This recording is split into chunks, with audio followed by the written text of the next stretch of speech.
Bonjour, bienvenue chez Jésus Africa Money dans l'invité avec Valère Bélias, fondateur de la maison d'édition Argent Livre et auteur de plusieurs livres parmi lesquels le très réputé Un pied à l'école, un pied dans le business et plus récemment le percutant Les pauvres sont égoïstes, tous disponibles sur argentlivre.com.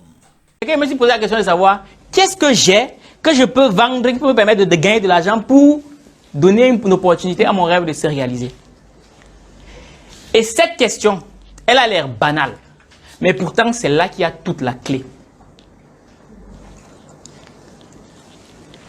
Et rassurez-vous, cette question m'a permis de passer de 19 650 francs CFA, c'est l'équivalent de 30 euros, à 17 742 176 000 francs CFA. Et pour certains, ça peut être beaucoup, mais pour moi, c'est minable. Ce n'est rien du tout.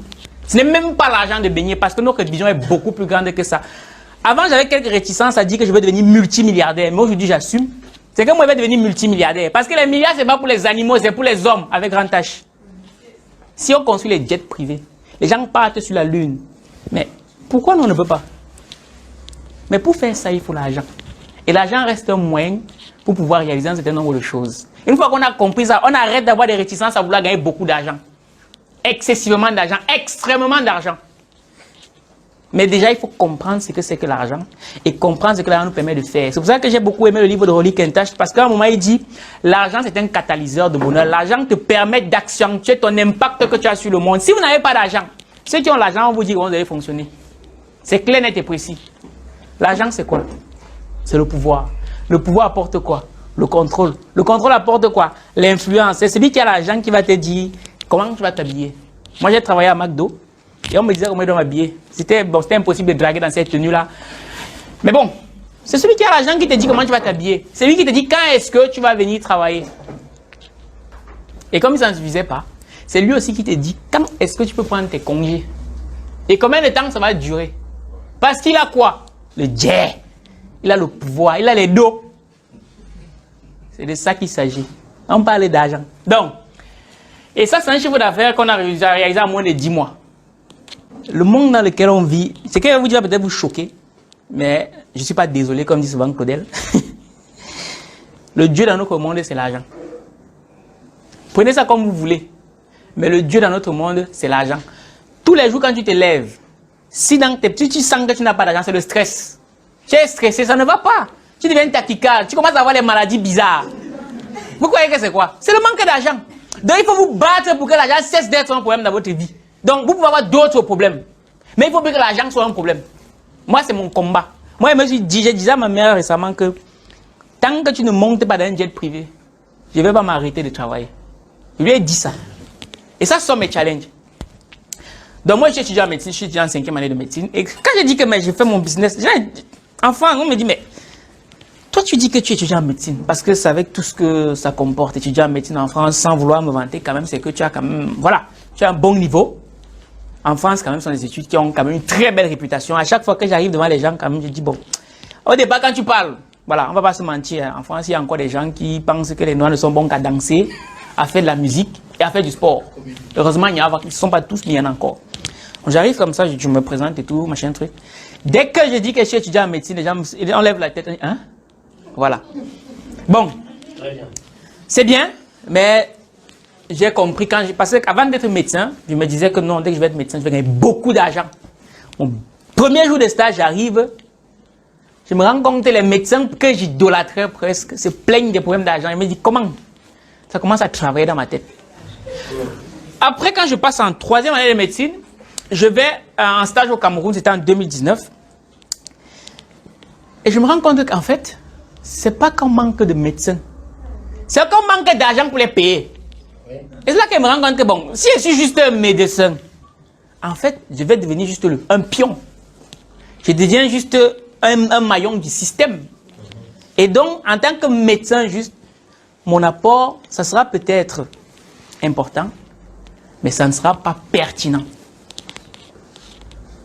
Donc, c'est comme ça que je commence à réfléchir. Je me dis, bon, comme il faut l'argent pour avoir de l'impact sur le système de santé, parce que c'est un système. C'est pas qu'il n'y a pas d'argent, c'est que c'est un système qui fait en sorte que il y a certaines personnes qui ne puissent pas bénéficier de certains nombres de soins.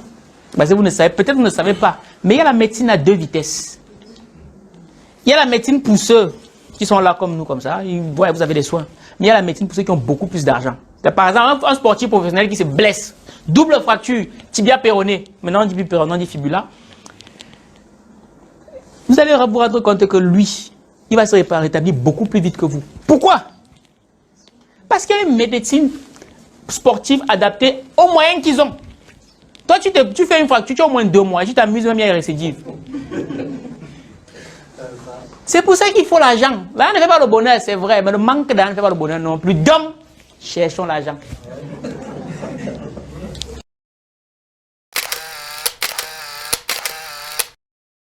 Si la prospérité financière t'intéresse, j'ai une bonne nouvelle pour toi. C'est que ce 26 février 2022, nous organisons une conférence de très haut niveau à Lyon qui s'intitule « Comment atteindre la prospérité financière ».